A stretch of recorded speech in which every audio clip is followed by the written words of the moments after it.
What's going on, YouTube? My name is Alex Light with SparkE3. Hopefully you're having a phenomenal day.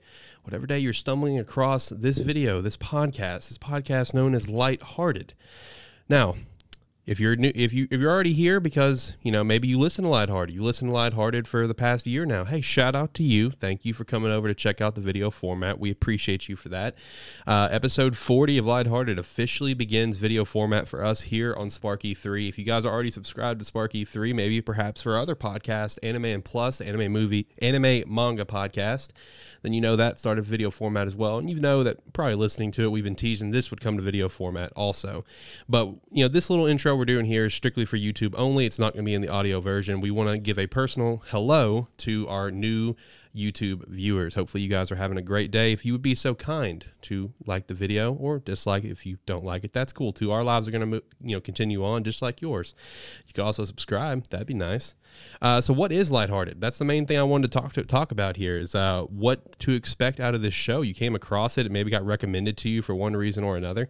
Lighthearted is a gaming, movie, TV podcast where we talk about all the latest news going on in the industry. We react to it, and we try to give you our best analysis for what's going to probably come. Now, I don't mean to toot my own horn, but I do actually try to work pretty hard to get any sort of little tidbits of information that I can get to try to give you guys the best possible accurate analysis for what's to come. That's one thing we really try to do here on this show. So that way you guys, when you guys hear a base, example of a news, we can give you this is probably what's going to come out of it. This is going to be a good central source for everything gaming. For movie, TV, not so much. I would say the biggest focus for us is kind of like Marvel stuff. There's a few other things in between, but anything gaming, it's going to be here. We'll be talking about some sales, some tech stuff. Who knows? We'll also be doing some game reviews depending on what we're playing at the time. Same thing with movie and TV. If we're watching something, we go see a new movie, we'll give a review on that. Just overall have a good time here. We make a lot of jokes. We got some memes. An example is that we've had every single episode since the first one, we have made a Diablo Immortal joke, and that joke will continue until Diablo Immortal finally comes out, and it may continue after that. We'll see. I may come up with another joke like the KF console. So, joining with me on this show, I do have my co-host from Anime and Plus, a man who is going to be able to deliver much better gaming reviews than me. That is for sure. He's a lot more detailed. He's able to remember stuff a lot better than me. I'm going to stumble through a lot of stuff, but this man's going to be able to deliver so much better opinions than me when it's talking about new games. And that man is Zach, my co-host from Anime Plus. How are you? Going good. What's going on? I'm really excited to have Zach here on the show because, like I said, this guy, he's really in tune with the gaming world as well. He plays a lot of games just like I do, and the most important part is, his library, I play a lot of games, sure, but his library is much bigger than mine. He really tests out a lot of stuff that I don't necessarily go out to test out for, so he's going to be able to give a lot of different opinions on things that I may never touch, and that's going to give a nice, unique dynamic to the show. And like I said, this guy can give much better opinions than me. His opinions are very detailed, and that's going to bring a lot to the show. I do want to give a shout out. Even if you guys are new here to this show, you've never come across the show before, you have no idea who this is, but I do want to say this just for the simple sake of it.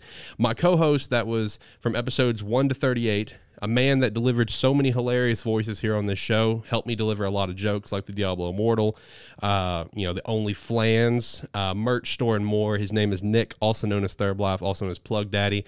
He's just no longer with the show. That's all it is. But I wanted to give him a personal shout out here on the YouTube version. You guys can go support him at twitch.tv/ThurblifeGaming and youtube.com/ThurblifeGaming as well. Those links will be down in the description below. Go show him some love. He helped me build up this show to what it is now. He's just no longer part of the show at this time.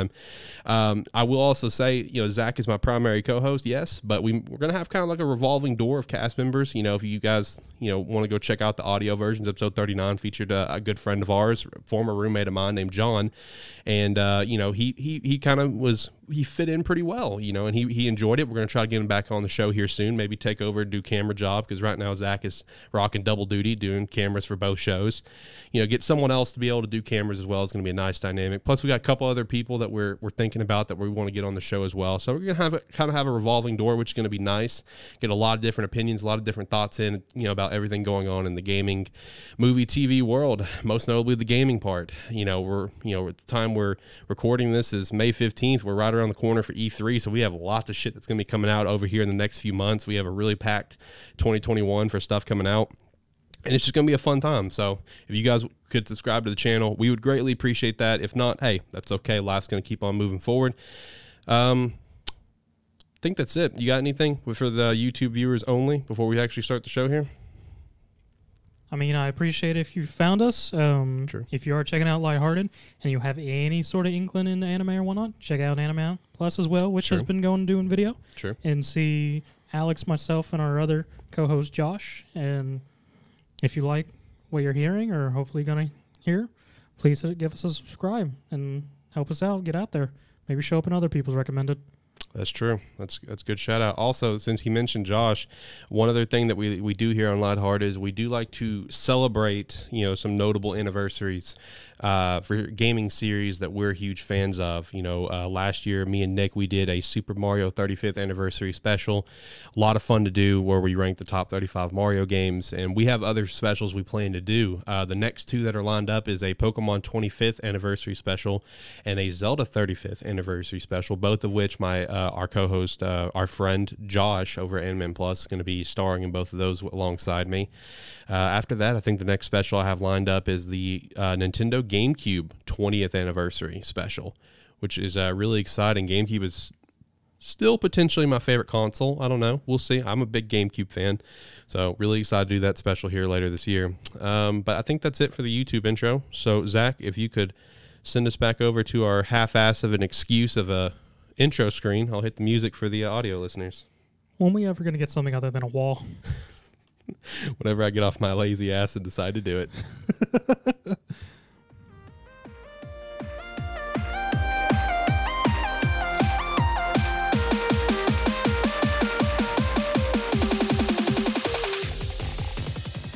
What's going on? Welcome into Lighthearted episode 40. Hopefully you're having a great day, whatever day you're listening to this podcast. My name is Alex Light of SparkE3, the host of this show. If you're listening to the audio version, hey, we're back again, 2 weeks in a row. I told you we were back. I wasn't lying, okay? And also, if you're only listening to the audio, just a friendly reminder, we're on YouTube now. This episode will be up on our YouTube channel, SparkE3. Just did a little YouTube intro for the YouTube viewers. Hey, YouTube viewers, what's up? Just kind of breaking down the show, what to expect from us. So, the audio listeners that maybe rock with us every single week don't have to, basically hear everything that they already kind of know to expect from this show. But yeah, hopefully everyone's having a great day. Alongside me, my co-host is Zach. Zach, how are you doing today? I'm doing good. What's going on, everybody? We're on video again now. Second time. We got 2 up. That's right. 2 shows now, video format over at our channel. The channel that's more or less been off and on dead for it has spurts, where we got some DBA content coming or whatever. But yeah, now it's going to have regular content with the podcast. We're really pumped up for that. Really pumped up for this show, man. We got a lot of stuff to talk about today. E3 is not far away from us, man. So no, it is not. I'm waiting for all that juicy news. Hopefully juicy news. Yeah, hopefully. Yeah. Honestly, I got to say, I really do think this is going to be a banger of an E3. Since we didn't have one last year, yep. there were so many delays that happened last year across the gaming industry. I think this is going to be an incredible E3, and we just have so much news that's going to be coming out over here the next few weeks. Some more stuff today that we're going to be talking about is going to be talking about some news that seemed to be confirmed today involving a new IP coming out that's possibly coming out this year. We'll see. An IP that not a lot of people know about, but this news involves potentially where you can play the IP. More on that later. We also have some news involving Ubisoft. They recently had an investors call meeting, and they talked about their new plan going forward, which is very interesting, kind of really changing up from what their normal strategy is. Going to be breaking that down. And then we're also going to be giving you, I'll be giving you my first thoughts on the Mass Effect. Got a display back there for Mass Effect Legendary Edition, giving you my first thoughts on that. I have completed the first game, about 4 hours into the second one right now. And Zach's also going to be breaking down a newer game called Hood, which I think is going to be really cool to talk about because, like I said in the YouTube intro that the audio listeners did not get to hear, Zach is, he's got a very he's got a larger library than me. He's willing to really try some games that maybe I don't necessarily want to go out and try. So he's going to be able to really give us more opinions on stuff like that. Because, I mean, I probably wouldn't play Hood if it wasn't for him, talking about it and, giving, trying to, potentially sell me on it. Like he's going to try to sell you guys on it. So looking forward to hearing his thoughts on Hood here in a little bit. With that said, let me hop into the plugs real quick. Make sure to subscribe to our YouTube channel, SparkE3. We'd greatly appreciate that. Give a thumbs up on this video. Or thumbs down, whatever. Our life goes on, and so does yours. Lighthearted will be Tuesdays, 8 a.m. Central Standard Time for this comeback that we're doing right now. Could potentially change, but as of right now, that is going to be our posting schedule. We have the Pokemon 25th and Zelda 35th anniversary specials coming out here in June for Pokemon, and I think Zelda's going to go ahead and be July. So back-to-back months of some extra specials there. Really excited for that. And make sure to go check out our other podcast, Anime Plus, if you're interested in anime, manga type content. We have like 9 different animes that we're currently watching and reviewing, like almost like 30 different series that we're reading. I mean, that we're giving chapter reviews for. Yeah, we keep adding every week. Yeah, we do. We may have to find a line at some point. Yeah, we might, because it's getting pretty rough right now. Because I think like out of Shonen Jump, I think there's 21 series in Shonen Jump, and as a collective of 3 of us, we're reading 16 of them. Yeah. And then some other stuff from Weekly Shonen Magazine, some webtoons, some Jump Plus stuff. We're all over the place. But make sure also to go follow us at Lighthearted Pod. Greatly appreciate that. If you want to follow any Animan Plus stuff, you can go follow us at Animan Podcast. And also, if you want to support us further, we would greatly appreciate that. Patreon.com/SparkE3 is the way to do so. If you got some extra dollars under your couch cushion you want to throw our way, help pay for stuff that we do here, we'd greatly appreciate that. But you know what? If you can't, no big deal. We appreciate you for just listening to the show. Be a friend, tell a friend about the show, and that's enough for us. That's just if you're really feeling generous, which I don't know why you would be, but if you are, you're awesome. Thanks. All right, so let's jump into the gaming news, man. We got a pretty decent little slate up. The first thing I want to touch on, because it's a follow up from last episode, actually, is last episode we were talking about there potentially being a new PlayStation 5 version coming out next year, and I did stress to everyone. I will stress again: don't feel like you have to wait. If you have an opportunity to pick one up at retail price, don't buy into the scalpers. Go ahead and get one. All this new version is simply going to be is it's going to do all the exact same stuff that the normal one does right now. They're just changing out components based on demand. And with that said, PlayStation is set to have shortages going all the way into 2022. That's rough. Oh, that's excessively rough. Like, when was the last time you remember a console shortage? Nintendo Switch last year. But before that, God, I don't know, man. Besides the Nintendo Switch was obviously because of COVID related. Yes. Everyone was stuck at home. Animal Crossing came out. Everyone wanted to play that and have a great time. Besides the Switch last year, man, I don't know. Long time. I was about to say, but at least from the time that I've been messing with consoles and whatnot, the only time I can think of an actual shortage is the Nintendo Switch. Yep. Any other ones I can think of right now were all limited runs. Yep.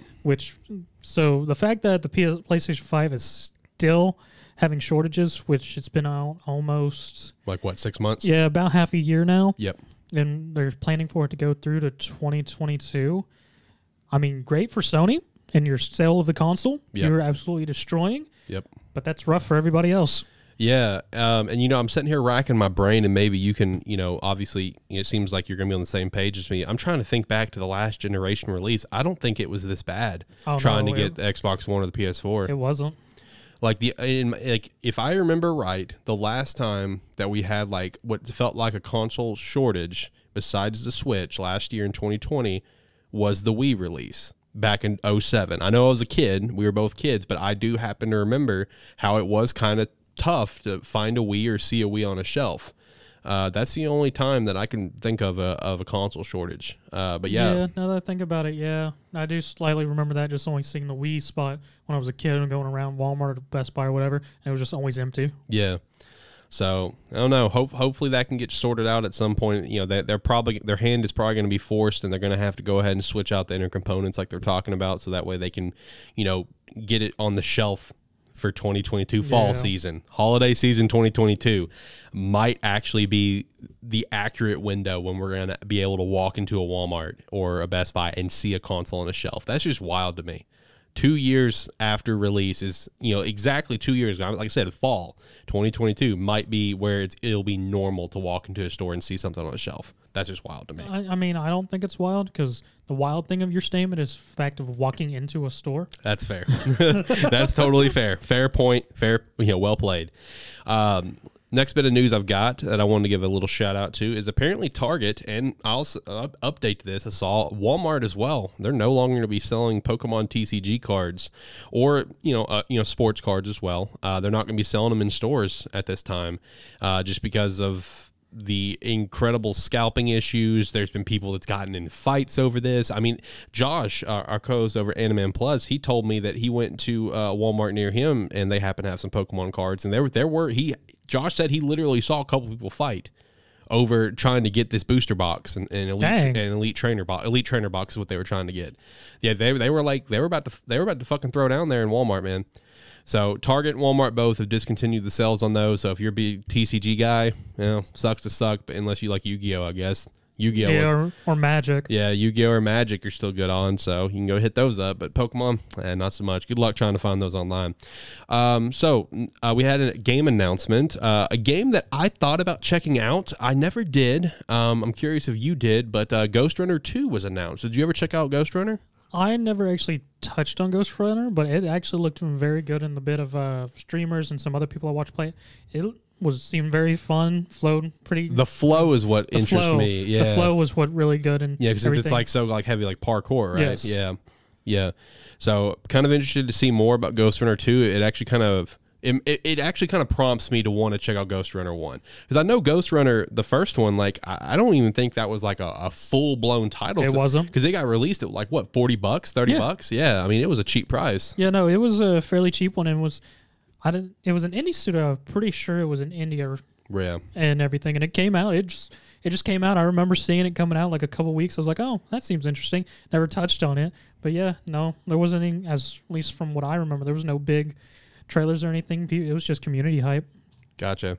Well, hey, shout out to the fact that the community got enough hype to prompt a second one. Shout out to that. We do have Abandoned gameplay coming in June. This is a PS5 exclusive title. I didn't even know this was a game. I didn't know this was announced at any point. I came across the news that gameplay was on the way in June, obviously for like a state of play around E3, and I was kind of interested about that. So I got a confession about Abandoned. Okay. So I knew what Abandoned was, and I saw a trailer for it on YouTube, and for whatever reason, in my brain, I went, Abandoned?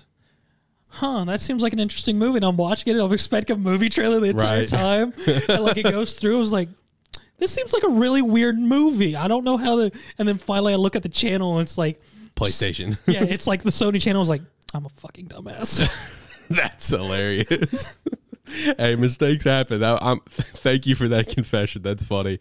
I'm kind of interested to see the gameplay for it, see if it might be worth picking up, because pretty much anything new PlayStation 5 related, I'm very interested in automatically. Just wanting to get those PS5 exclusives, because right now we're still in a state where it's pretty much going to be PS4 and PlayStation 5. There's not besides Returnal, Demon Souls, and Astro's Playroom, I think those are like really the only major PS5 only titles to have released so far. You know, that is sort of surprising with all this release of Series X and PlayStation 5 of just how little came out with the releases, because it was only like 1 or 2, 3 games across both titles that released with their systems. And I mean, I don't know about PlayStation because I haven't been watching it as much, but I know Xbox, pretty much all their notable titles, they have the upgrade thing of where if you buy it on this, you can get it on Series X and whatnot.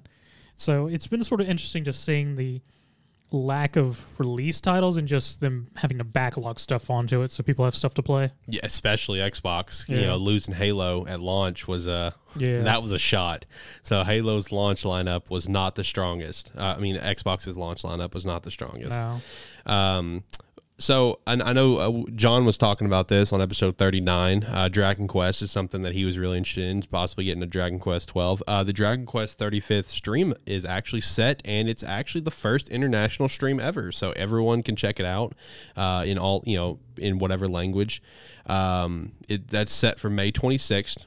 It's currently up on their channel over at YouTube, so you can go set yourself a reminder for that. But obviously, going to probably get the Dragon Quest 12 news. It may be a couple years out, but at least get like the initial announcement that, hey, it's going to be in the works. That's probably what's going to come out of this.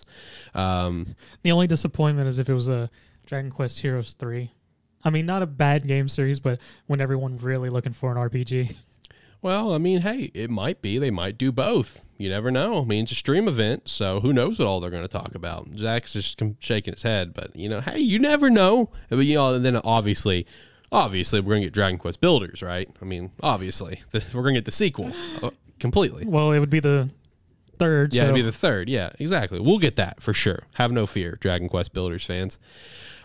So EA did recently come out and confirm that Battlefield 6 is going to be on last generation consoles as well, which is kind of a backtrack because originally when the guy that's handling Battlefield, when they were talking about it, they said they were really ready to deliver the next gen experience for Battlefield, which automatically just prompted everyone to assume it's only going to be on the next gen. But now it is confirmed for last generation as well. And it's still actually on track for holiday 2021. So keep an eye out for Battlefield next month around E3 time. You'll probably get some more information on that there. We did get a trailer for New World. If you do not know what New World is a MMO by Amazon. Amazon already had one game come out called Crucible. Zach actually happened to play it. Yep. It was good mechanics, terrible map design. Yeah, and I know it got, when you played it, it was in beta, right? Or is it released? It was technically open beta, and then they released it. And then they brought it back into beta. They released it for a week, and then they crunched it back into closed beta, and then they killed it. Yep, completely slashed it. And since, the new Amazon CEO has taken over not too long ago, he did actually comment on Amazon Game Studios, but he didn't really say a whole lot, which is fair. He literally just got into the position and people are asking him about it, so he's not going to sit there and make his first executive order in his first press conference, I'm killing Amazon Game Studios. So when it comes to this New World coming out, I got to say, if it doesn't deliver, Amazon Game Studios is probably dead. It's probably dead. From trying to work big titles. I did watch the trailer. It looked okay. I'm just not a big MMO guy. That's my thing, is that I've tried multiple and I haven't really gotten into them. Basically just think of an ESO is basically what you're going to be getting out of this. It did look cool. I will say in terms of MMOs, the only one that actually I've watched anything for and actually it really captured my interest is Ashes of Creation. We've talked about that here on the show before. Jared, a former patron of ours, that was one of his topic requests for me and Nick, was to give our thoughts on Ashes of Creation. Looks phenomenal. That's still actually, I think the beta is still slated here for the next couple months. I was about to say, when's that supposed to come out? The official release for Ashes, I'm not sure, but I think I follow them on Twitter and stuff. And the beta, I think, the open beta may come out here in the next few months. And talking about beta with New World as well, if you pre-order, you do get access to the closed beta on July 20th. The game is set to release August 31st. Dang. Yeah, it's not far. I'm gonna go ahead and make a prediction. I'm just gonna, I don't have a lot of facts to make this prediction. It's just a gut feeling. This is gonna bomb. This is gonna bomb. I have no reason to say that other than a gut feeling. It's just a gut feeling that this is gonna tank. I mean, it could if they take. I mean, they had their whole experience with the Crucible and doing a arena shooter is the best thing I could describe it. So they may take some of that experience and change it up. I haven't actually looked into Perfect World to really get a feel for it or anything, so I'm hoping it does better than Crucible. Because again, I mean, the actual feel of the characters and whatnot in their first game, Crucible, was actually very nice. It was just very poor map design, and unfortunately, the thing with most games like that come out that have a competitive, the balancing was really bad. Right. Well, we'll see if they do anything better at a New World. MMO, that's going to be... It's just kind of tough to me that you have the game that you have with Crucible, it bombs, and then your next big title is a massive MMO that you're putting a ton of money into. I don't know. It could work out, but like I said, I have no reason to say it's not going to work. It's just a gut feeling saying it's not going to work. One thing that I will say is going to work, that I'm really excited for, and I know Zach's going to be excited for as well, is Microsoft is using the Forza engine to develop the new Fable. I'm pumped for that news. That's really dope, man. It's going to be a beautiful game. You know, the little cinematic kind of like trailer that we saw, whatever, that looked great. But knowing that they're going to be using the Forza engine to make this game, that thing's going to run smooth. It's going to look great. I mean, I agree with you. It's just because the Forza games always look fantastic. Anyone that's played a Forza game knows this, just how much detail has gone into each vehicle and everything. It's just the fact that it's Fable that they're using it on, which isn't necessarily a bad thing, but I just hope that just hidden in the woods is just small little cars here and there. Small. Or just the horse is just a nice little glitch of a special horse that just... Oh man, that'd be a nice Easter egg. That'd be a nice Easter egg. I'd be about it. So we do have some reports that I do want to touch on here. I don't want to make a big deal out about it. Correction. I do want to make it into a big deal because it does excite me. But I'm not going to make it into a big deal. There are a lot of reports going around right now, and a lot of people have jumped onto this report saying, "Oh yeah, I've heard from this source, etc. that Nintendo is doing this." But apparently the same developers that made Super Mario Odyssey, a fantastic game, fantastic Mario game, are now working on a new DK title. That is really exciting. DK is a game as a series. It doesn't get a lot of love compared to other Nintendo franchises. It gets more than some others. There are obviously some notable Nintendo titles that don't get any love at all. But DK gets some here and there. But with the reports, some people are saying that it's set to be a 3D adventure. Some people are saying that no, it's not going to be 3D. It's going to be a 2.5D. I hope it's going to be 3D. That would be great. I know not maybe.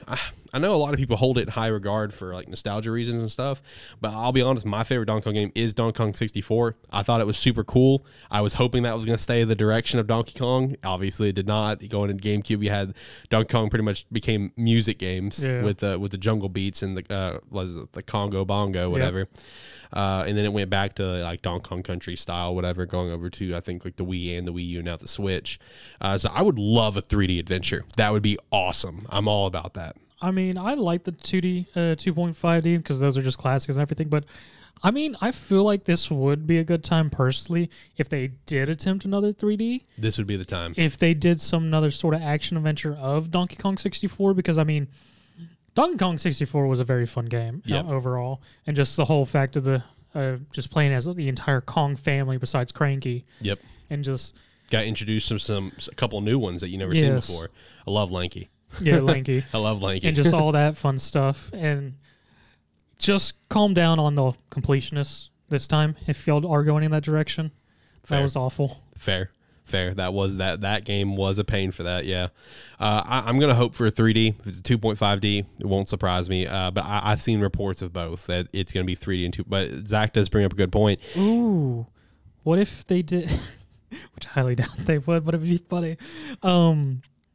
Did a tactics game like they did with Mario and Rabbids. Oh my gosh.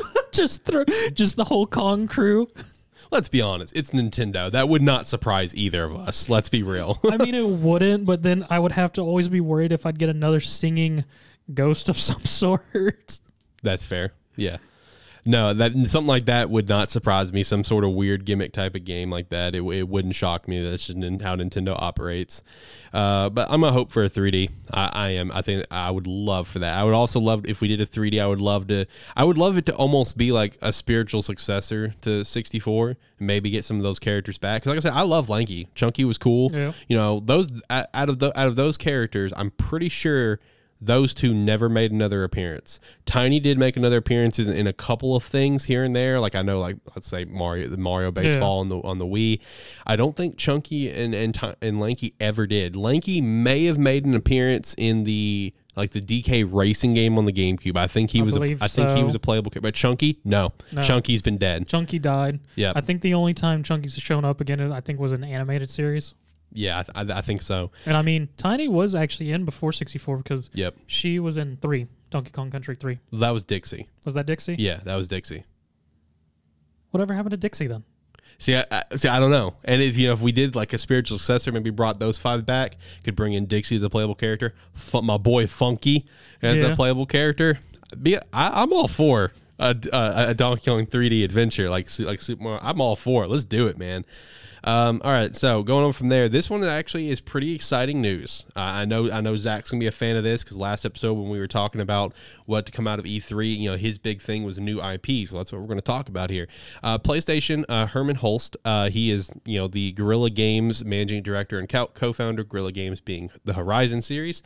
He was also recently, like sometime I think last year is what it was, if I remember right, named the new head of PlayStation Worldwide Studios, which that's how they're now branding all of their first-party titles. He recently told Wired there are 25 first-party titles in development right now for PlayStation 5, and he says nearly half of them are new IPs. That is really exciting. That is really exciting to see, hopefully, these new IPs, and I hope they're at least a handful of them are full-length games and not just sort of half-ass stuff. Well, half-ass isn't a really good way to say it, but I guess smaller titles would be the best way to say it. Fair. Like, hopefully at least a handful could be considered on AAA and then the rest AA and whatnot. So yeah. He also did confirm that Horizon is still confirmed for 2021, which is cool. That's one thing that we were literally talking about last episode as well, is if we were going to get some sort of confirmation on Horizon, if we were going to get the official confirmation on God of War, which, some reports that I saw this week is that internally it is already set in stone that God of War is delayed and will not come out this year like we thought, but it just has not officially come out into the public. But it is internally already set in stone. But also internally, it is set in stone the Horizon is set to come out this fall. So I'm really pumped for that. Forbidden West is going to be really fun. And he also did mention that Ember Labs, who is a small studio, their first title is going to be Kenna Bridge of Spirits. Still have no idea what that game's about. I really don't either, but I got it marked, and I got a countdown on my phone for it, and I want to play it. Let's go. It looks cool. It looks beautiful. It does look beautiful, but the only thing I can think of every time I see that is Tack and the Power of Juju. That's throwback there. That's a throwback. And also just a little shout out. I don't know if you guys know this. Ember Labs also did a little YouTube video production of a Legend of Zelda Majora's Mask thing, I think called Unfortunate Fate or something like that. But anyway, Ember Labs, their first game is Kenna.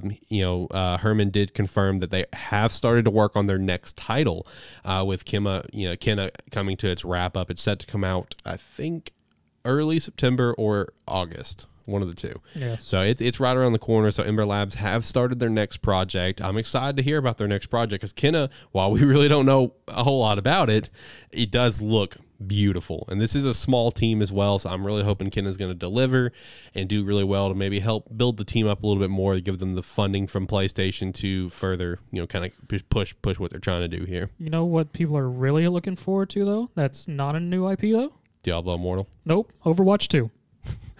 That's true. That's true. Overwatch 2, we do have a live stream set to reveal a Overwatch 2 gameplay. It's a 2-hour gameplay reveal set for May 20th. I'll be checking that out. That's going to be coming out a few days after this podcast goes up. So I'm pretty pumped to actually kind of see what we have going on there. This comes from the new Overwatch director. Aaron something, I think was his name. Don't look at me. I don't know, but it's not Jeff Kaplan, so that's all. It's just... Thanks, Jeff. Appreciate you. Appreciate you for everything that you've done, except for May. I don't appreciate you for that. Fuck you for May. But thank you for everything else. Also, there was the Diablo Immortal joke. Got that in. Almost forgot about it. I was going to talk to you about it before we started recording. Where should I say that? And I'm just like... you were going on a spill about something. I'm like, shit, I don't know where I'm going to say it at. So had a nice little setup there. Missed playing the effect, but that's okay. I'll get it next time. Oh, thank God. Oh, in that case. He said it. He said it. Fuck you. All right, guys. Let's go over to some more major news here. I already kind of, let's talk about some of the stuff that I teased earlier on, including a new IP coming out and where you're going to possibly be able to play it at. So let's talk about Starfield. You don't know what Starfield is, neither do we. Yeah, that about sums up. Most of the internet knows is it's a Bethesda title. Yep. It's going to be an RPG. Yep. And now it's been announced that it's going to be solely on Xbox and PC. So have fun with that, everybody.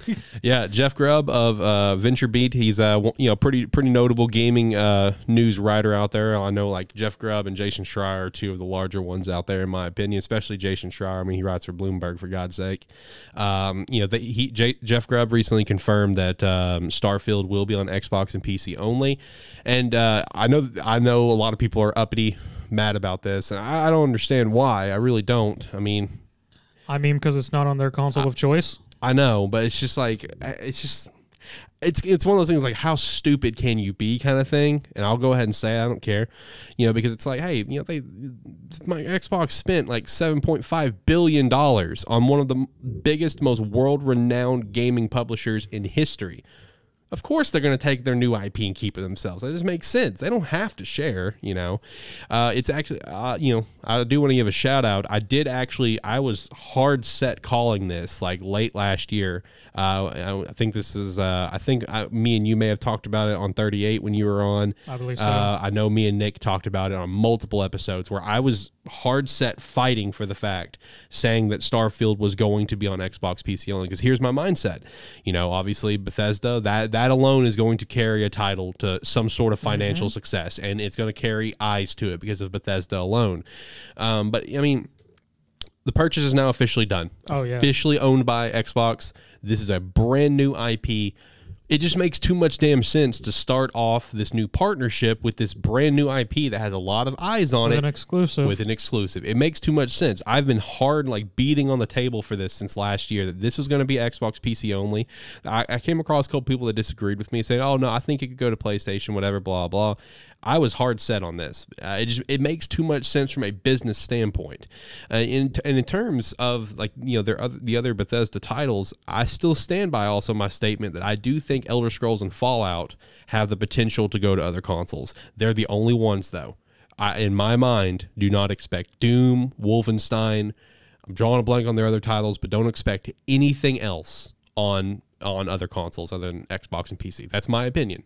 But Fallout and Elder Scrolls, I'm not going to say they're going to be on PlayStation, but I'm going to say there's a chance. I will also pitch that I could see there being a timed exclusive type of deal where it's on Xbox and PC for a year and then goes to PlayStation. We've seen that a lot. Yeah, we've seen that quite a bit, especially last couple of years. So definitely could see that more likely than just straight exclusive, especially with those titles that have already been on other cons like PlayStation and Nintendo's consoles now. So I could see that a lot more with those two being set exclusive versus just strictly exclusive. Yeah, because I know PlayStation does this.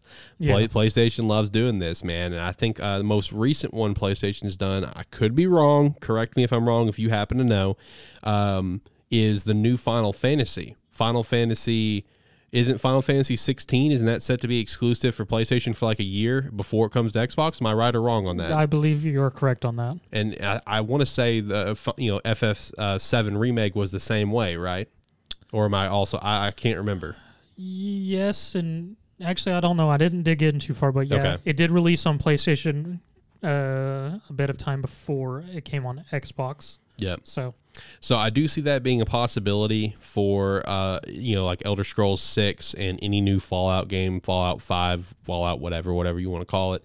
I do see that being a possibility, and I'll be honest, it wouldn't shock me if Microsoft just says screw it and just keeps them for themselves. Yeah. I mean, let's be real. It's not going to shock us, but at the same time, for titles of that level, I would also think from a business standpoint that maybe PlayStation's willing to spend some money to get it over their way, and Microsoft might be willing to be like, oh, well, yeah, I'll take a little extra money, sure. Well, there is also the thing to look at, whereas Xbox has, over this past year, slowly been actually acquiring titles that have been PlayStation exclusive. Like, one of the bigger ones from PlayStation is the Yakuza series. Yep. It's all come over to Xbox now as well. And then some of the older remastered Final Fantasies have also come over as well, like 8 and 9, because I bought both of those again for like the third time. Mm-hmm. I also have a shout out to that as well, because this just happened recently. MLB The Show 21. Yep. It now came over to Xbox, which also I still want to say that PlayStation Studios logo on the front of it looks so weird. Oh, don't worry. Every time you launch that game, Sony is the first thing that pops up. That doesn't surprise me. Because I've played MLB of the show. It's the first time on Xbox, and I've been enjoying it. Okay, that's good to know. So that's another example. So, and I will also say, and I feel like everyone can agree to this, Microsoft they do really try to play nice. Microsoft doesn't want to restrict gamers or anything. I know that kind of goes against Starfield being exclusive, but I mean, hell, it's no secret that Phil Spencer has tried to push to get like xCloud on other things. He had a conversation to get xCloud on PlayStation at one point. He had a conversation to get on Nintendo, and that conversation might actually be coming back up here in the near future from what I've been seeing, the Nintendo one at least. I can see that. Yeah, that is 100% still a possibility. So I mean, they're wanting to get their games out there to other people, even though they don't have to. But they're trying to build a united gaming industry in a way. But at the same time, they spent this money. Of course, they're going to keep a new exclusive like Starfield themselves. Every now and again. It just makes sense, man. They have a lot of Microsoft right now, and Xbox is probably, in my opinion, the best position it's ever been in my opinion, for where it's going to be going in the future with all the because one of the big weaknesses to Xbox for a pretty long time is the lack of exclusives. They have them, yes, but they're not going to be like groundbreaking, right? Yeah, I think the best of Microsoft exclusives was back in that 2012 to like 2015 era. Was really when, well, actually maybe a little bit. I would say before that too, because before that, I mean, you had. If we're go back to original Xbox, you had Halo 2, and Fable being a couple of big ones. Yep. Going to 360, you have Fable 2 for an example, Halo 3, Halo Reach, Gears of War was introduced with the Xbox 360, and even with Gears of War, Microsoft tried to play nice and put the first Gears on PlayStation 3. Yep. It sold terribly, so that's why 2 and 3 and the rest never came out. But that was kind of like the golden era of exclusives, and over the years, it's just kind of most of those franchises are gone now. Gone or have been lackluster. Yeah. I mean, Gears 4, trash in my opinion. Gears 5, I've still yet to play. I really don't have any interest to play it. Apparently, a lot of people liked 5, so. Did they? Well, sooner or later, I may have to check it out. It was on sale for Black Friday at $5 at Best Buy last year. I did not buy it. So maybe I'll try it out sooner or later. And then, Halo 4, that was weak in my opinion. Halo 5, that was weak in my opinion from the amount that I played. Halo Infinite, I want to try it. We'll see how it goes, though. Long-time Halo fan, but the past couple have just been kind of disappointments. But with everything that Microsoft has going on now with the purchase of Bethesda, we're going to have like Starfield, we have Doom, Wolfenstein all under their umbrella. But then also there's other new titles they have coming out, like Avowed. That's like Avowed was supposed to be Microsoft's competitor to like Elder Scrolls. That was Microsoft. That was Xbox's version of like, hey, we're gonna battle against that. But now they have both under the same umbrella. That would have been awful. Yeah. So now we have both. And also want to give shout out to, as a lot of people speculated when the purchase happened. We may also get a Fallout New Vegas 2 at some point. With Bethesda and the company that did Fallout New Vegas now under the same umbrella of Xbox. I'm drawing a blank on who did New Vegas. Obsidian. That sounds right. Yeah, Obsidian did it, and that they're now Obsidian's already owned by Xbox as well as Bethesda now. So Xbox is in the best position it's been in a very long time. So lots of stuff to be excited for. But Starfield seems to be Xbox PC only, and I do not see that changing. We'll see what comes out though. We'll see if we actually see stuff about the game at E3 this year. That's going to be one thing I'm going to keep an eye on, if we're going to actually see stuff about it. I don't know. We'll find out here next month, won't we? Next bit of news I want to talk about here is Ubisoft. So Ubisoft is they're changing up. They're changing up their game plan a little bit. Ubisoft, in a recent investors meeting, talked about how they are now going away from releasing 3, maybe even 4 AAA titles a year, and they're changing the strategy to focus on more high-end free-to-play games. That's going to be the new direction of Ubisoft. What the heck is a high-end free-to-play? I would say like an Apex. I guess I don't understand their definition of high-end then. Yeah. See, I don't either. I've some examples that they were talking about is maybe even doing like a free Division and making it kind of like, where you have to put where you buy stuff in the game. Because if you break down, like, if I don't remember if it was Ubisoft or if it was EA I was looking at that had these numbers, but one of the two, only like 26% of sales were strictly from like game purchases. The rest were all from like in-game stuff. Because I know a great example is FIFA. FIFA Ultimate Team makes a stupid amount of money. And it's the same kind of process here, is that they may go to more free-to-play titles and then just really bog you down with, you want to buy this, you want to buy that, you want to buy this. So you're telling me Ubisoft is going to be releasing a lot more Genshin Impacts? Yes. I might be okay with this. You might be all right with this? I might be. I'm unsure yet. You got to digest it a little bit. Well, it becomes possible loot boxes, currency purchases, and then gacha rolls. Gacha rolls are the worst. Yeah, they are. So I'll be kind of curious to see what is going to come out of this. I know the Division was one that was mentioned. The possibly doing like a free-to-play Division, a new one, and that was one that was mentioned. That is a possibility. Okay. So we'll see. We'll see where they come out of that. We'll see if it's going to be the right business decision for them if they go away from the 3 AAA titles a year, which may work out in their favor. Because I feel like Ubisoft's titles, in my opinion, I haven't touched on as many of them as I once did, but the few that I have touched on over the past few years, I feel like I've been on the weaker side. That's my opinion. They weren't enough to keep me into it, not like how they were once upon a time. Yeah. But one Ubisoft title that I am really excited for is Far Cry 6, and we did get a confirmation that and Rainbow Six Quarantine, that me and Zach both completely forgot about. I want to take a shout out to the audience. Who here forgot that Quarantine was a thing? Completely forgot this was a thing until this news came across. They're both set to be released by September 30th. So that's not the exact release date, but before then they should be released. And they also did confirm that there is no AAA title scheduled for this Christmas season. So this is it. Once once Far Cry 6 comes out, I would say that's more of a AAA title. Yeah. Once that comes out, that's it from Ubisoft for the year. So we'll see what they got. We'll see what they got cooking up. Maybe around E3 time. See what we got going in to next year.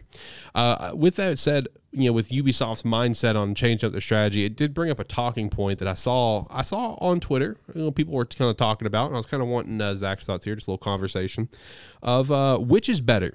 A 10 to 12 hour type of game with good replayability, like a good story that kind of keeps you into it where you want to replay it, or like a 60 to 80 hour plus game. Well, what do you think's better? Because I know a prime example people were using was the last 3 Assassin's Creed games, most notably Valhalla, because a lot of people's arguments were, with the amount of content that's in Valhalla, for example, over like probably 70% of gamers will never touch that content. Yeah, no. I'd even go higher. I'd say like over 80% of gamers will probably never touch that content. Yep. So there's a lot of people that were kind of saying, hey, I much prefer like a 10 to 20, maybe even a 30-hour game, like maybe like a Last of Us is a good example. It's like a streamlined kind of story-based game. What's your take? What do you think's better? Because I feel like they both have their advantages. They're both good and they're both bad in their own way. It just depends. What do you think? Well, that's sort of the bad thing with this question, because it is very much a preference thing, and more or less at this point in time with everything, I would much prefer a 10 to 20 hour game with replayability, just because that's what I can really sink time into and really appreciate and enjoy, versus which that's just in concept to all of my what's going on in my life and everything. But what I would really enjoy, though, was way back when before all this fun stuff that is a life, just sit down with a 50 to 60 hour game and just play through that, discover every little thing about it. So, I mean, me personally at this time would be a 10 to 20, but if I ever get a chance to, or if there's one I really want to, I will always go back to the 50, 60-hour game and find the time, because like my last one I really did was Persona 5. I sank some time into that sucker. Yeah, that's a very time-consuming and I beat title. it twice in 2 weeks. Wait, twice in 2 weeks? Yes, I played it the first time on 1 week, then I played it again on a New Game Plus on a harder difficulty in another week. Jesus Christ, that's a lot of hours. You're not when you say sync hours, you are not kidding. That is, because those are some lengthy games. Yeah, no, that file has 158 hours on it. Right. Oh my God, that's. Well, I mean, I guess I can't talk too much. Look how many hours I have on. I know it's not as same as length, but in terms of just how many times I replay it, look at my Fire Emblem 3 Houses. If you go on my Switch, I have like 280 hours on it or something like that. Yeah. But that's because I've beat the game on multiple playthroughs. In terms of this question, I like a 10 to 20, but I'm more of in the sweet spot of like a 30. I like a good 30. I'm more of a 30 kind of guy. Once we get up to like, I would say I would say my absolute highest in terms of comfort level is probably about 40. But once we get up like 50, 60, 70, 80, man, I'll be honest, besides a couple of titles, most notably pretty much Oblivion and Skyrim are the only ones that I can immediately think of. It's going to be tough for me to really devote that much time to it, just because there's going to come a point where I'm going to just have to step back, take a break, whatever the case is, and there's going to probably be a lot of content that I never touch. Yeah. Now, can I sink that much time into the game by doing it multiple times? Obviously, look at Fire Emblem 3 Houses. But like a good 30-hour experience is good. 10 to 20 I like as well. Just kind of go through, enjoy the game, move on. There are some cases of it doesn't feel like enough. A prime example, which I understand, this is the game that we got. I understood going into it what it was, but a good example is Miles Morales. Miles Morales is only about probably a 10-hour game. Yeah. I think Spider-Man, I think my first playthrough I dumped probably 20 plus for sure, but I don't remember. I have to go back and look. I know my first Red Dead playthrough, Red Dead 2, I think that was about right at 30 hours. I'm about to give some thoughts on Mass Effect. Mass Effect 2 and 3, I usually average 30 to 40 hours on a playthrough. Okay. Because for those two games, especially, I love to do everything. Yeah. I love to do everything. So I dump some time into it. But I'm more of on that shorter end. Once you get up to that higher end, I want to play Valhalla, but it almost scares me because it's like, I'll probably never see the end. That's what bothers me about it. Again, that's sort of my downside with it because since we're now in adulthood, yeah, we don't have as much time to dedicate, or we have several things that we want to mess with, so it's a matter of choosing. So that's why I don't really like this question. Yeah, I mean, It's a good question, but as you said, I like a 10 to 20 hour game because I can just play it, enjoy it, then also mess with some other things I want to do. But I always, if I can find one, will put time into a 60, 80 because one I just recently picked up that I'm going to look into messing with and sinking some time into is Baldur's Gate 3, which is a big strategy RPG D&D-esque game. So I'm going to sink some hours into that. Another random one that I thought of that's on the shorter end that I have a lot of hours into because of multiple playthroughs because of the replayability is Detroit Become Human. That's a fun game. That is a phenomenal fun game, man. Shorter end, obviously. It's you can probably beat it in 10 hours, if that, probably less. Once you know everything, yeah, you can beat it easily within an hour or two. Yeah, I mean it's not difficult to beat, but the replayability for it, it's the story that drives you, plus all the different options you can possibly have and stuff like that. Yeah, where I can see the argument completely, but I don't know. It is a matter of opinion. All right, so let's finish up some game stuff here, and me and Zach are gonna give you our thoughts on some new stuff that just recently came out. Mine is Mass Effect Legendary Edition. Is going to be Hood. I'll kick things off with Mass Effect. So I'm a massive fan of this franchise. I've said this on Lighthearted 100 times now. Mass Effect is probably my favorite franchise out there. The only one that would compete with is probably Legend of Zelda. If you give you guys an example of how high I hold this series, and I went through the first one. I did complete the first one, and this is the first time I have played the first one in probably 12 years that I've actually completely played it. I do remember trying to play it again, probably back in I think 2000 and I think 16. I remember trying to play it again, and just as as people in the community know, and even BioWare knows, they'll admit this. Obviously, they've admitted and they've fixed it. Mass Effect 1 is tough to play. It's tough to play. That gameplay did not age well. See, I played it again right before Andromeda came out. I went through all 3 games. I managed to beat the 1 again. See, one was tough for me, man. When I tried to replay it a few years ago, I couldn't. I just skipped it. I just used the same one that I always had and just went over to 2. You know, the only reason why I did do that at the time was because I was like, well, Andromeda's coming out before we found out what Andromeda was. Oh, God. We try to ignore that. And I was just like, I was messing with it, and I was just like, do I really want to mess with Mass Effect 1? And I was really looking, and I went, dang it. I don't have insanity on this one. All right, we're going through this. Oh, I'm so sorry for you. That makes it even worse. I mean, it wasn't too bad. I mean, honestly, in terms of difficulty and whatnot, it was actually a lot easier than 2 and 3, so it wasn't bad at all. Oh, well, at least that's good. Well, I did, going through the first one again for the first time in so long. It was a fun experience. How was the Mako? Okay. First and foremost, I want to say I hate the Mako. Everyone hates the Mako. Yeah, I want to stress this. I still hate it no matter what. My opinion will never change on this. But it is 10 million times better than it was in Mass Effect 1. Where it's just like, okay, I hate that I'm having to go to a Mako part, but I don't hate it as much as before, where it would potentially make me stop playing. It's so much better. It's easier to drive. It's easier to maneuver and go through everything, that was one of the big upgrades they made going into this one. It's good. It's in good shape. Obviously, all the gunplay and stuff, good shape. Everything feels good. You don't have the sniper that's going all over the screen when you're trying to snipe. You don't have that going on.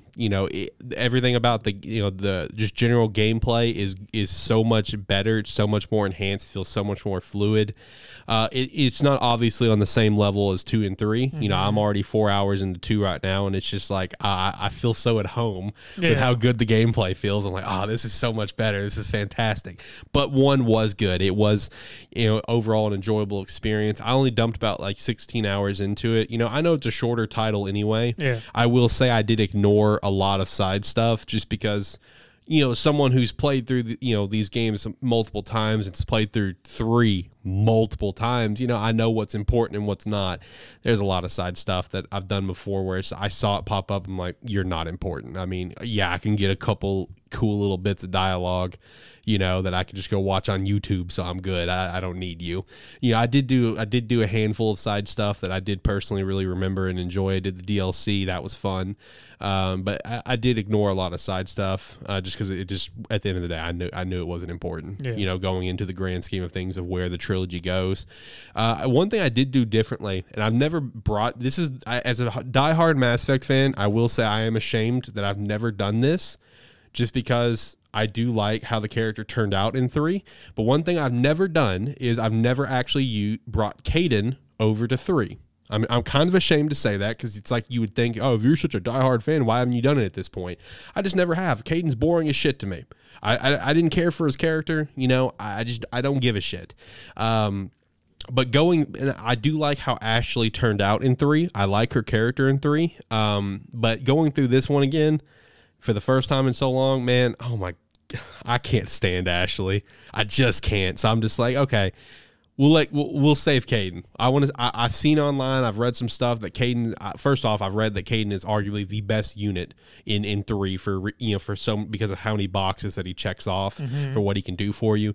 But I have seen a lot of people say that they felt like Kaidan got a better character arc into 3 than Ashley does, and I thought Ashley's was good. There's a lot of similarities, obviously. Yeah. They're both going to be recommended for Spectre. They're both going to be put in the hospital. That's all going to be the same.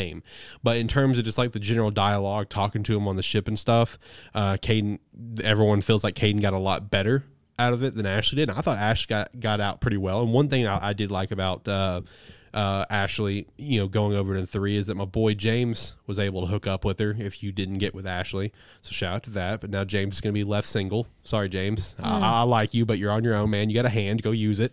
But you see, I got Kaidan set up to go over into 3. Looking forward to seeing how that's going to turn out. Like I said, I'm about 4 hours into 2. Recruited my boy right off the bat. Of course, you got to go get Garrus.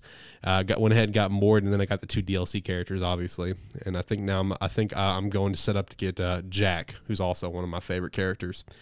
But no, the games, I will say, and I saw someone else tweet about this earlier, and I want to back up this claim. I saw someone tweet that the Mass Effect Legendary Edition feels like probably the best remasters they've ever played. I want to back up that claim and say that, yeah, these are probably some of the best remasters out there. I haven't really had any bugs. I think I've encountered a bug one time, I know for sure. I think just once, and it was in Mass Effect 1, obviously, the battle with Matriarch Benezia. When I finished, when we were at like the end of that battle, where the battle was set to end, I finished killing the last little minion she killed. Yeah. It just kind of got stuck. She wasn't summoning anything else. She was just sitting there behind her force field. Nothing happened. I just had to reload and kill him again, and we were good to go. So that was one little bug that I had. Other than that, no other bugs. I've had no other problems. It's very fluid. Love the load times. That's probably nice. Yeah, I'm sure you can back me up. Those load times were kind of a pain sometimes, especially on the ship. Like, Mass Effect 2 load times on the ship, those were kind of a little lengthy, very quick. Very quick load times. You know what I started doing? Once I went back and started playing through Mass Effect 1 again, I used to do this whenever you were on any poor elevator and whatnot. Right before I get on, I would go on YouTube and load up Mordin's song. And then as I started going, I'd play and see how long it took to get through Mordin's song versus the elevator. That's accurate. Yeah. So the load times are a lot better. Overall, the gameplay is so fluid. The 4 hours I've played of 2 have been very, very fluid, man. It feels so good, and it gets me so pumped to play 3. Because as you know, even now, 3 is still very playable. Even now, 3 feels very good to play. So I'm so pumped to play it with this Legendary Edition. Probably next weekend is probably when I'll start. I usually dip a lot of time into 2. Yeah. So yeah, I would definitely recommend picking it up, guys. $60, all 3 games. They feel great. All the DLCs included. Definitely pick up if you've never played Mass Effect. Phenomenal franchise. So Zach, why don't we talk about Hood, a game that might be a little under the radar, not a lot of people may know about per se, and most importantly, he's going to be the one talking about it, who gives a lot better descriptions than me. So that's the plus part. So Zach, let's talk about Hood. So Hood is fun in that, I think a lot of people knew about it, but I'm pretty sure it got overshadowed because it did. Because Resident Evil Village came out. True. And everyone's just like, Resident Evil Village? Tall lady. Tall lady. My God, how much... I don't even mess with Resident Evil stuff, but because I do watch a lot of gaming videos, I had so much tall lady crap show up in my YouTube recommendations. Like, I don't care. It's cool. Resident Evil Village. I don't care about tall lady. Go F off. I just love the memes. I told you about whenever you sent me that meme. I told you about the video of some... I didn't actually watch the video, but when I hovered over the thumbnail, all I saw was some guy took a fly swatter, which you've been and just smacking tall lady in the ass. That was the entire 1 minute and 40-second video. That's all the person was doing during her fight. I do want to tell one thing about tall lady because I got to give this a shot because of how damn descriptive it is. Someone put up on Twitter where it showed tall lady and her true form, right? Yeah. And the person said, "Same character, y'all still want to fuck her?"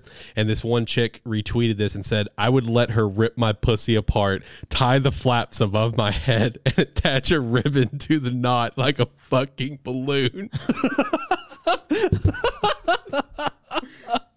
I'm not going to name who said that, but shout out to you. That's absolutely hysterical. Oh, man. I love the tall lady memes. Anyway, Hood, yes, let's talk about it. So, yeah, Hood is a PvEVP. So, base setup of this game is you are a group of 4 people playing as outlaws. Think of Robin Hood era outlaws, which the PvP is there is a sheriff and his knights guarding a chest inside a vault, and you have 2 groups of outlaws trying to sneak in, and your objective is to 1, steal the key off the sheriff, 2, find the vault that the key unlocks, and 3, steal the chest and then get it to an extraction and winch it onto a boat or whatever on that map. And you're doing all this versus another group of outlaws who are trying to steal it. And the thing about this game is that there's only those 3 objectives. Both teams are fighting for them. So it becomes a thing of once the key is stolen, who's got the key? And if you find the vault before them, can you ambush them to steal the key and open the vault? And how long is it going to take you to get the chest? Because there is quite a bit of strategy to this game. The first being there's currently 4 characters you can play as in Outlaws. Robin, which is a bow and arrow user. He has the longest range of game, uses strict bow and arrow to hit people, as well as he can hit. He's one of the 2 characters who can hit ropes to drop down and allow people to climb walls. And actually 3 of the characters can open doors. His is just not quiet. He kicks the damn thing open. Then there's the hunter, Mariana. She's our assassin. She can assassinate anyone from any angle versus everyone else has to be behind them. She can just assassinate them from any angle, and she also assassinates quicker, allowing for you to get back in the action. Took, who is our mystic, he uses a flail. He's one of our 2 melee characters who can take some hits. He uses a flail, which has the best melee range and sort of broken at the moment because he does 2 strong attacks and you're dead. Doesn't matter who you are. And the recovery's quick from it. And then we have John the blacksmith, who's our muscle on it. And he's your main melee person who can carry the chest the quickest. So, and each one has their own options that allows them to do. Like, as I said, Robin is your sharpshooter who longbow or just has a bow who can shoot from long range. Each has a special ability that they can charge up. Robin's is it's an explosive arrow. You shoot it and an area blows up once it's hit. Mariana, she turns into a shadowy figure, allowing her just to stealth through everything. Players can still see her, but if you're in the middle of a fight, it's sort of hard to tell. Took, he can heal everybody pretty much to full health and his allies that are in a fight. And then John, he just gets in the stamina, so he can just swing his hammer forever and just bash everyone's heads in. Sounds like something the real John would do. Yes. And then besides their abilities, they each can do things on the map. As I said, Robin can shoot the ropes down so people can climb walls. He can open doors and just loudly. Mariana can also shoot the ropes down. She opens doors quietly, as well as she's the least visible. Took can open doors quickly, silently. Mariana can open them quickly and silently. Took can open them silently. He can also carry the chest quicker versus Mariana and Robin. And then John, he can carry the chest the quickest, as well as whenever the guards have been alerted and they drop the portcullises, John can just be, screw that, and lift that shit up and let people go through. And another thing of strategy is whether to take melee characters or not, because one of the things is they can carry the chest faster once the vault's been opened, and then once you get the chest to one of the 3 escape locations, you then have to winch it to extract it, and the 2 melee characters can winch faster and more efficiently. So there is quite a bit of strategy in the game of just which characters of your 4 are you going to take, because you can take multiple characters. So you can each be like the same? Yeah, no, you can have a full team of just one character. Oh, like the old days of Overwatch. Yeah. Got it. Is it suggested? Not really, but you can. Yeah. Go for it. Have fun. And then there's another strategy of it. As I said, it is PvEVP, so the AI will actually come and raid you if they spot you. If you have the chest, they just group over it. And if they do spot you, the area sort of shuts down where you have to go through portcullises, and if you don't have a John, you have to sneak around. It also notifies the enemy team of where you are, so it gives them an idea if you have the key of where the vault door may be going, if your people are paying attention, actually read where the vault door is. Right. I've had reading's hard. I've had teams where they grab the key and they run the opposite direction. It's like, where are you going? It's like, what are you doing? You gotta love teammates like that. Yeah. And then there's also controlling spawn points. There's 3 points in the map where you can capture, allowing you to spawn closer in the map towards the actual settlement, castle, whatever the map is, versus your starting spawn. And then there's also the strategy of where you want to take the chest, because there's always 2 extractions, which is closer to one team's an initial spawn versus the other. Then there's a middle one where if you really want to take it that, you're looking for a fight anyways. That's in between the two spawn points. And I guess that's sort of the plus of it. It's in between the two initial spawn points, and it's far away enough from the extra spawn points that it's sort of a middle ground. It's all choices and whatnot. So, I mean, overall, the gameplay itself has been fun. PvE and PvP part. The characters are fairly balanced. The only real thing I've seen sort of that is a pain is just Took's heavy attack, where he just throws the ball and chain at people. If he manages to hit you, by the time you recover, he's throwing it at you again before you can move and you're dead. Besides that, I've seen it fairly play out evenly. I mean, I haven't come across any very one-sided encounters unless it's just one team's working much better together than the others. Because again, it is a team game since it is PvP and you're trying to escape with this chest. Right. So overall, if you are looking for some sort of team versus team, which most matches last somewhere, but depending on how good the teams are, somewhere between 15 to, I think my longest game I've had was 30 minutes. And that was a very good struggle of us literally fighting over just getting the chest to a winch for the longest time. So they're decent link matches. There is some customability of it, of just dressing up the characters and cosmetics and whatnot. And there is no in-game purchases for any people that anybody's curious.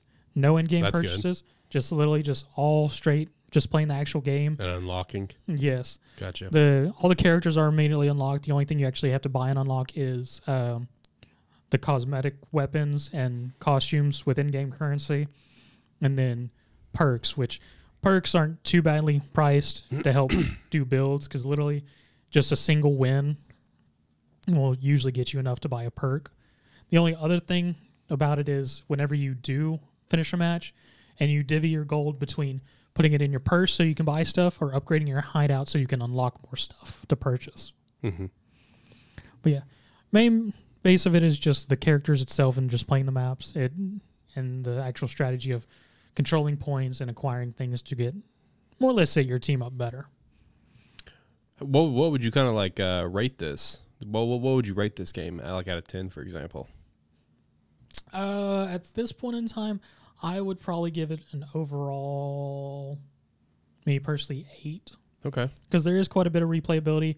I do have fun with every match regardless of how it goes. The characters are fun to play, as each has their own style of archer, stealth, archer, assassin,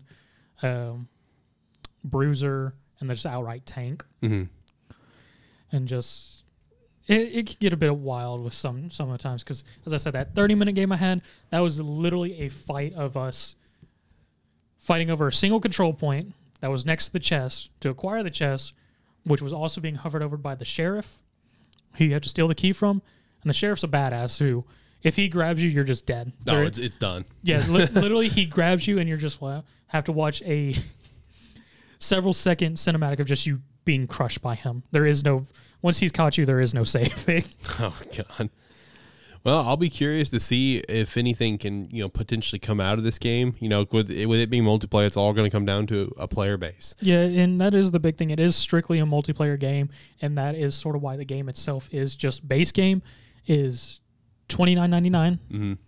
But if you want to buy the year pass, which will automatically get you early access to characters and whatnot, that is $49.99 of a regular title game at this period in time. So.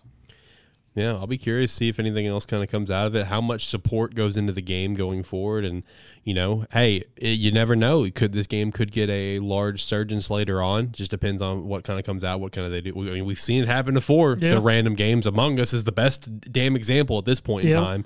So, I mean, it is possible, that we get a good surge. I will say the timing of Resident Evil Village kind of overshadowed it a little bit. No doubt about that. But I'll be curious to see what else kind of comes out of Hood going forward. The next game that that we're going to be able to talk about here coming up is going to be Biomutant. I'm going to aim to get John back on the show because I know he plans to pick it up as well. That comes out on the 25th. It comes out on a Tuesday. I'm not a fan of Tuesday releases, but whatever.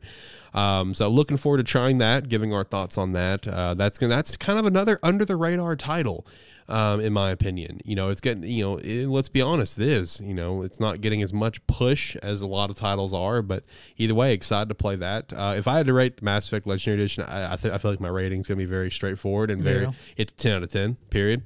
I feel like and then yes, I am biased. Obviously, I love the franchise, but also it's a great remaster. And I want to go ahead and say, I feel like a lot of people would probably back me up on that 10 out of 10. A lot of people would probably would also give it like a 9 out of 10 or a 10 out of 10. I mean, these are very, very good games that people need to play.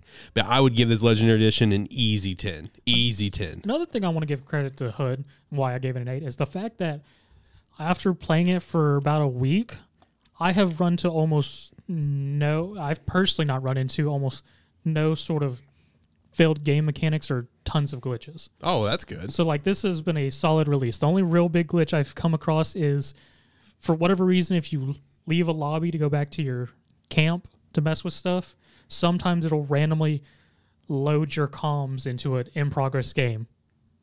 No one is aware you're there, but you can hear their comms for some reason. Oh, okay. Well, hey, shout out to the fact that a smaller game like that hasn't had any bugs or anything coming out. You know, that's good to hear. All right, so we'll finish up the show here with some movie TV stuff. And I know we're kind of late into the show, but I am going to go ahead and give my thoughts on WandaVision and Falcon and Winter Soldier, so I don't have to keep pushing it back every episode. But I am going to make it very brief. I'm not going to drag it out. Because, with WandaVision's case, if you listen to Loud Harder for a while, I already gave my thoughts on the first 4 or 5 episodes, I think. I think that's as far as I got before we went on a break. So the first bit of movie TV news is Nickelodeon is launching a SpongeBob and Avatar podcast. Very, very random. I don't give a shit about the SpongeBob one, but the Avatar one's kind of cool. So when you say it like that, the question is it a podcast that's going over both, or is it each getting a podcast? Each getting their own. Okay. Yeah. And the SpongeBob one, I like I said, I don't give a shit about it. From what I saw, I don't even know if it had like set co-host or if it was going to have like revolving doors. I don't even know if the co-hosts were like voice actors of the show or anything. I don't think they were. And all it is just talking about the show itself, just hilarious moments and all. It doesn't feel like it has like a strong direction, right? The Avatar podcast, which is called Avatar Braving the Elements. First off, love that name. That name is phenomenal. I wish I could have thought of something like that. That's great. It is going to be hosted by Janet Varney. Varney. Is it Varney? Is that how you would pronounce it? Sure. All right. Janet Varney, who voiced Korra, and Dante Bosco, who voiced Zuko, will be hosting this. I didn't realize Dante was on that. That's great. Yeah. See, that alone makes me super interested because, dude, his voice is great. So I want to listen to the podcast just for that. Well, I say that because Dante, out of voice acting stuff, depending on the setup, he can be interesting because I saw him on a thing where he was more or less on just a board game thing where Dante was just there to enjoy the time. Yeah. Dante's fantastic, man. I'm really excited to hear him on this show. With this show, the Avatar does have kind of like feels like a setup where they're going to actually be rewatching both series and giving episode by episode reviews and thoughts, and of the episode itself, like a general like what happens in the plot, and also some behind the scenes stuff, for what they had to do for the show, whatever. So I'm actually really pumped to listen to this podcast. I think it's gonna be a nice listen, and it's good timing. Very good timing, because just a few months ago we talked about Animan Plus. Avatar Studios was formed. Yep. So this is going to help bring back some eyes to it. I mean, there's always eyes on this series to some extent because of how big and popular it is. But this is going to help people kind of get reminded. Oh yeah, Avatar, cool. Let me hop back on that. So good timing for this. Next bit of news is Edward Norton and Dave Batista is joining the cast of Knives Out 2. I wanted to give a shout out to that because Knives Out is a phenomenal movie. I absolutely love it. And I just want to give a special shout out to that because I'm going to point out the obvious for a movie like that. Depending on who gets cast, you can kind of figure out who's going to be, like your antagonist type of stuff. And, I'm just going to point that out. But Knives Out is a great movie. If you guys have not seen it, please go check it out. It's kind of like a Clue. It's like a murder mystery type of thing. Great movie, man. Love this movie. A random bit of news we got this week. This came out of left field. Complete left field. Adult Swim announced new movies for Aqua Teen Hunger Force, Metalocalypse, and Venture Brothers. This was left field, man. That really is just sort of random. I mean, I know all those fan bases are super hyped for this. Oh, yeah, just because, especially Metalocalypse, probably. Oh, yeah, that's definitely Metalocalypse, because pretty much all these series have been non-existent besides reruns for almost like a year or two, right? I think the most recent that any of these series got any love, I think, is Venture Brothers. Yeah. I think that one is probably the most, but the other two's been dead for a long time. So getting some new movies from them, I mean, these fan bases are pumped. Very random though, but hey. Did they say that they're each getting their own movie? They're each getting their own movie. Okay, because I was sort of getting curious. I was like, what if it was a cross movie between all three? Oh, that'd be some shit. That would be an acid trip gone horribly wrong. Then last little bit of movie TV stuff we got is we did get a Venom 2 trailer. I think this is the first actual trailer of Venom 2 that we got. As far as I'm aware, yes. And the trailer kicked off in a hilarious fashion with Venom and Eddie making breakfast. Very horribly in a giant mess. Hilarious though, especially when Venom just comes in and it's like delicious. Love that. And then you got another funny shot of them going in the shop, which had a little moment that you really liked where I actually was more curious about the thing of just where they both went, "Hi, Mrs. Chang," and she went, "Hi, Eddie." Hi, Venom. Mrs. Chang. Hi, Venom. I was just like, what? You're okay with this? Right. And we had a little moment where like they were out of something and Venom's like, "I'm gonna eat her." It's like, no, you can't eat her. She's like, "What?" Yeah, it was just an end moment in the trailer where she apparently didn't have something they made an agreement with, and she was just like, "What are you gonna do? Stop protecting my store?" Without any knowledge that Venom's just like, "I'm okay to eat her." Yeah. No, it's good to see those little funny comedic bits because one of the biggest takeaways from the first Venom, I do want to confess, I have yet to actually see it. I'm very lazy about movies. This is a very known fact among my friend group about how horrible I am about watching movies. But the general thing that I've heard from everyone is the dynamic between Eddie and Venom in the first one was phenomenal. Yeah. So it's good to see that showcased in this trailer as well. Also, a very good shot of Carnage, in this trailer. You get to really see how great he looks. And, also got a nice little Easter egg of, Daily Bugle of newspaper, which was the same like Daily Bugle from the original trilogy. And there was, kind of, putting on a tin hat, kind of situation where, pausing the trailer just right. Looks like when he's closing the newspaper, it does look like it says Avengers in the newspaper. It's only the ENGERS. The AV cannot be seen. So it's kind of putting on a tin hat. A lot of people were theorizing that it just said Avengers, but I mean, it's quite possible because literally in the trailer it says in association with Marvel Studios. Yeah, exactly. Exactly. So either way, I'm excited for this movie. Even though I haven't seen the first one, I will watch the first one finally sometime here soon, especially before the second one comes out, and I'll go see the second one in theaters. All right, so I'll do my quick thoughts on WandaVision and Falcon Winter Soldier. All right, so so we'll start with WandaVision.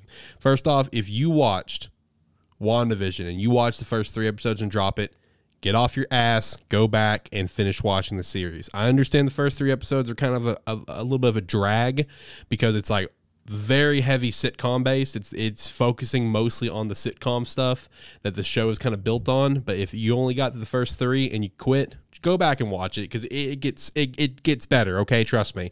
Once it kind of starts, really opening up more about the world that they're in and who created it, which was Wanda. Spoiler alert, but I mean, it's been out for a couple months now, I think. So You're on your own. It is what it is. And you get to dive more into, who your antagonist is, which ends up being Agatha Harkness, who is a witch. And it was the one thing I really liked about Agatha and how this series came to a close is that it feels like they didn't shut the door on Agatha. You know what I mean? Where, when their fight was all kind of said and done, like it was kind of set up where, Agatha said, don't do this. You're going to need me. And Wanda's just like, well, if I do, I know where to find you. And then she trapped Agatha in her own mind, where she's just now Agnes, the noisy neighbor. So it kind of sets it up where Agatha could potentially come back in the future. We finally got to see Wanda, become the Scarlet Witch, and she actually be called the Scarlet Witch for the first time in MCU history. Got a very kick-ass looking outfit for it, and also shout out to the fact that the outfit was really in line kind of what with Elizabeth Olsen would want, because I know one little complaint that she's had in the past is that she felt like some of her past outfits in movies were a little bit too revealing in the chest area. So shout out to the fact they actually accommodated her on that. There was also, we got to see their classic outfits for the Halloween episode, so that was a nice little Easter egg of the actual comic Vision outfit, the actual comic Wanda outfit, as well as their kids, who in the comics are known as Wiccan and Speed. Yep. You had to see their accurate comic outfits in the Halloween episode. And then, of course, there was, Evan Peters playing as Quicksilver. That was cool, but I hate what they did with it. I really do. 'Cause especially with where it seems like we're going in the MCU with the multiverse stuff, this was a perfect first step for it. And it was nothing. They set it all up for a damn boner joke. That's all it was a damn boner joke. The character that Evan Peters was playing, yes, it was like, this Quicksilver, but it was not actually, it was not actually Quicksilver from the X-Men. It was literally just a random guy that lived in that town. His name was Ralph Boner. That was literally who Evan Peters was playing. It was not a Quicksilver from another dimension. So that was the only real disappointing aspect of this series, in my opinion. I love the the episode of where, Agatha took Wanda back to basically re-experience her traumas. That was a very good episode in a lot of different ways.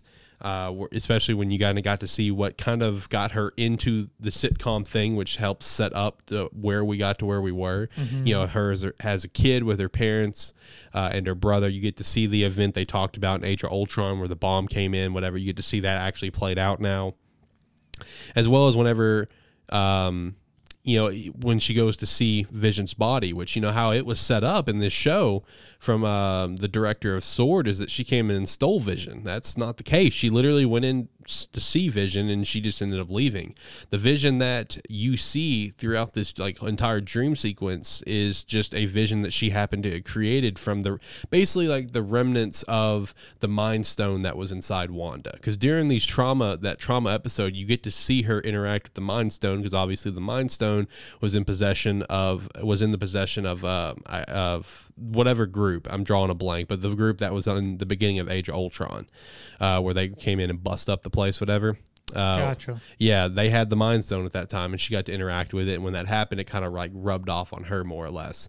One thing that I will say I am a little disappointed about, besides the boner thing that I hate. It is funny, but I hate is there. The fact that it is now basically confirmed later by Kevin Feige himself. This is a legit. Doctor Strange was meant to make a cameo at some point in this. Did not happen. I will say it may have not have fit exactly. I feel like it could have fit really well in the last episode, but I can understand why they decided to pull the plug on it. And it would have made sense also because, keep in mind, Wanda's going to be in Doctor Strange too. The final episode, after she, this town is finally free. This town obviously hates her, for everything that she's put them through, tortured them, basically kept them in this loop of where their thoughts weren't their own and stuff. And she leaves, and she's basically just living in solitude. Keep in mind, her kids are gone. Her kids were basically created within this thing. She's going through the book that Agatha had. I'm drawing a blank on the name of the book. This is why I said I'm horrible at explaining things. I don't take notes. I need to start taking more notes. But you see her using an astral projection, going through this book, basically kind of, I guess, studying more or less. And in that last shot, you hear the kids yell mom, whatever. And the book closes real quick, and that's the end of the series. Further setting up that Wiccan and Speed potentially are going to be coming back, which makes a lot of sense because, you look around at this, you look at what they're doing with Hawkeye, and you even look at Falcon and Winter Soldier. Marvel is setting up Young Avengers. That is what they're setting up. And hopping over to Falcon and Winter Soldier, phenomenal.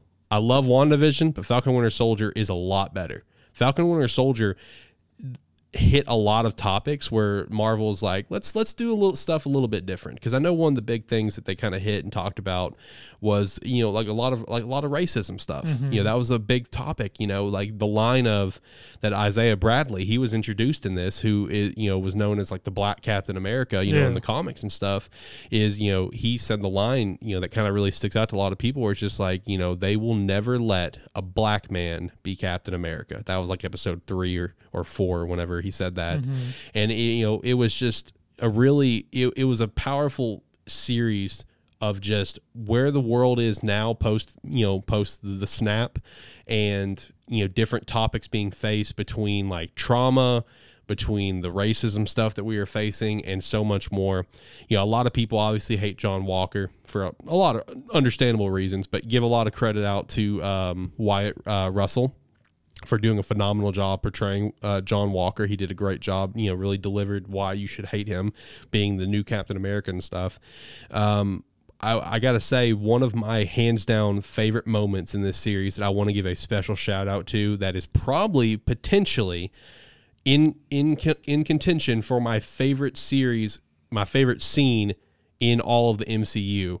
I think it was at the beginning of episode 4, I think, maybe up at the beginning of episode 5, where you get a past shot back in Wakanda with Bucky. And I'm drawing a blank on her name because she's not like an overly notable character. She's been in a couple movies, but she's not like one of, you know, Black Panther's immediate, you know, members, Royal Guard members. But you see them, you know, them together, like out away from the city, out, you know, just at a fire, and she starts saying the chant that would initiate his mind control. And as she's sitting here saying this chant, you know, shout out to Sebastian Stan for nailing this scene. You know, you just see Bucky just, you know, his face just gets kind of like wrenched up with pain, and he starts to like slowly just starts to cry, you know, as she's going through each word of the chant. And then when she finishes the chant, he's just sitting there and he's just like really emotional, and she just says, "You're free," because he didn't fall under the mind control. His brain is good now, and he just starts like full blown crying.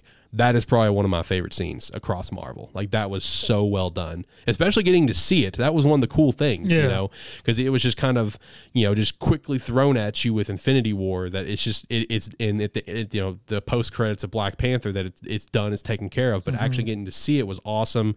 Zemo was great in this as well. I love the dancing scene, of course. That was fantastic. Shout out to Marvel putting up an hour loop of the dancing scene. That was great. Sharon Carter, fantastic as well. Now she's set up in a large way to be a, you know, just a prominent villain of some sort throughout the series. We did get introduced to another villain who in the comics is known as Madam Hydra, where she's paired up with John Walker in this, and she also technically we were already supposed to have seen her because she's in Black Widow, so we should have already seen her, like, you know, last year. But obviously, due to delays, we have not. So this is her first appearance. But, you know, getting her brought into, you know, the MCU, her one single, like 2 scenes just delivered so well of, you know, what to expect from this character of being a future villain. And then, of course, you know, Sam taking up the shield, becoming Captain America. First off, the suit looked incredible. You know, Wakandan tech looked absolutely insane. Loved everything about, like, the small details that went into it. And then, you know, he got to deliver a pretty powerful speech there at the end of the series, you know, to the people that he just saved, where, you know, about why the Flag Smashers were doing what they were doing, being the antagonist group throughout this, you know, where it's like, put them in their shoes. Like, you have the power to do all these things, but you're not doing these things. And then, you know, again, tackling the subjects at hand of him, like delivering the line, you know, like the politicians, like, you know, you don't understand, you know, and Sam's like, I'm a black man holding the shield. What don't I understand? Or wearing the stars and stripes is what he said. Yeah. So, you know, it delivered so much in so many ways. John Walker murdering a guy out in cold blood, you know, the story writing behind that was so well done, because the person he murdered literally earlier in that episode was telling Carly Morgenthau, who is the leader of the Flag Smashers, that he grew up being a massive Captain America fan. And then here comes the end of the episode, being brutally smashed to death by Captain America's shield. True poetry in terms of writing for that. And that was a very sick shot at the end of that episode too, of John Walker standing up, and you just get a nice like shot of like look up shot of him, and the shield's just got blood on it. First time in the entire series that blood has been on the shield. Yeah. And then that was going immediately into episode 5, I believe, where Sam and Bucky duke it out with John, and when the fight was said and done, Bucky takes the shield, walks over to Sam, and just drops it to him, and he leaves, obviously, signaling, you're the only person that I believe should carry this. There's that little moment of Sam picking up the shield and kind of like just rubbing the blood off, just kind of like knowing that, yeah, I made a mistake. The mistake being he gave away the shield earlier, like episode 1, because he just didn't feel like he should carry it. Yeah. So he gave it away to put it in a museum, and then, United States just like, nah, we're going to make our own Captain America. Don't worry about it. John Walker is now the U.S. agent by the end of this. He's got the super serum. And in terms of the Young Avengers, Isaiah Bradley's grandson, was in this series as well, and like 2 or 3 scenes, not much, but he's still there, who becomes Patriot in the comics, part of the Young Avengers. So lots of stuff came out of this 6-episode series. I am excited for Loki, not as much as I am for some other ones coming out, but I am excited for Loki. But Falcon and Winter Soldier is phenomenal.